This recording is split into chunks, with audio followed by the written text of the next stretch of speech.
Welcome back to North Sask North Stars Hockey. I'm currently joined by head coach and general manager Brandon Heck, who's now 2 for 2 as the North Stars head coach. You had some family here tonight, first off, so what was that like for them to see? It was that's why I was a little late coming back here, but it was nice to show them around, and they were pretty amazed by the atmosphere in the building, and it was a good game for them to watch. Waited a little long for the goals, but glad the boys could get it done for me in front of my family. Now, tonight's game, different than last night, but did it seem to start the same way? It was still 0-0 after 40 minutes. Yeah, it did start the same way. I thought we played better than last night. For overall, we were limiting their chances to the outside. They did get their chances, and again, Taryn was being Taryn tonight.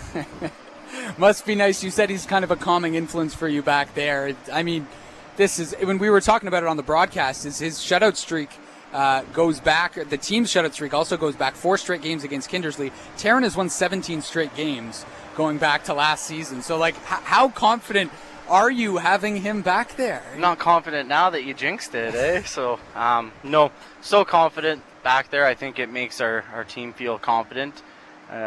Good thing, too, is we got Colby, who we think we're very high on, so hopefully there's not a big drop-off there. But, it's nice to see, too, the boys play for Taryn. You've seen in the last 3 minutes up by 4, and Owen Lamb's blocking shots like it's the last minute of a game in Game 7. Let's talk about Owen Lamb. He was our Iron Man of the game, brought to you by Lifetime Fitness, and I mean, we estimated probably double digits in blocks for him. I mean, he's just nonstop. Yeah, I don't know what to say on that. If you come to the game, you just can't be amazed by him. Our penalty kill, again, really good tonight, and a large part was blocking shots. And the other thing he did well was he was getting to loose pucks and able to get them out. Guy is not afraid to sacrifice his body for the team, and we got momentum off our kills. Even after the 2-0 lead and we got in penalty trouble, him and Geraint did a hell of a job out there on the PK, kind of calmed us down. This team also seemed to be led once again by Lane Young, who also had a heck of a game. Can you just talk about his performance? I mean, the game-winning goal, he also assisted. I thought he had 2 goals, but I guess Anderson pushed that one in at the end. But just, do you come to expect that every game from your captain?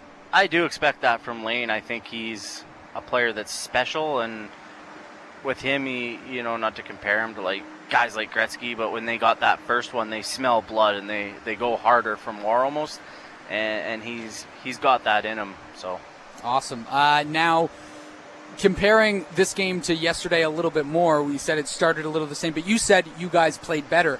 How were you able to generate what appeared to be the shots were the same, but more high-quality scoring chances, it seemed? How was that made possible?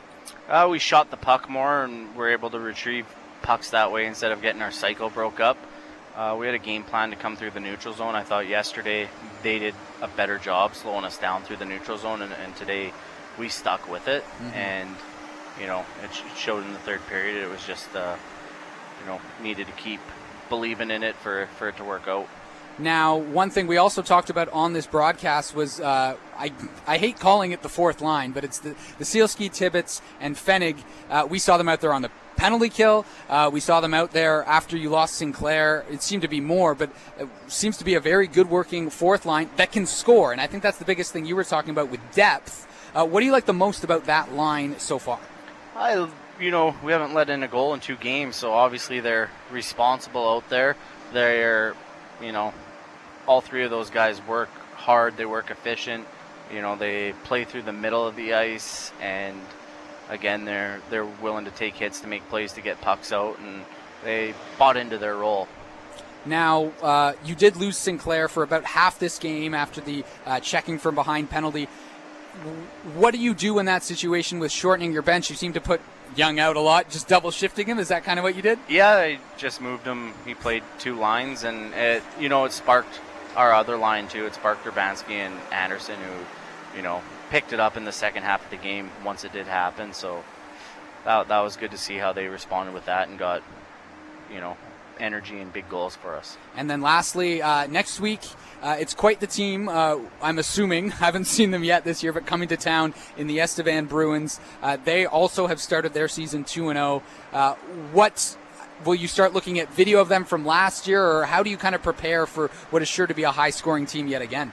I'm going to start looking at video from this year. So, yeah, I don't know what to expect from them. I haven't seen them, so, I'm going to have to do homework that way and get the guys ready. We got a veteran squad that can, pre-scout opponents, help us with that, and they're all smart guys, so got to just make sure we're ready with a good 4 days of detailed practice.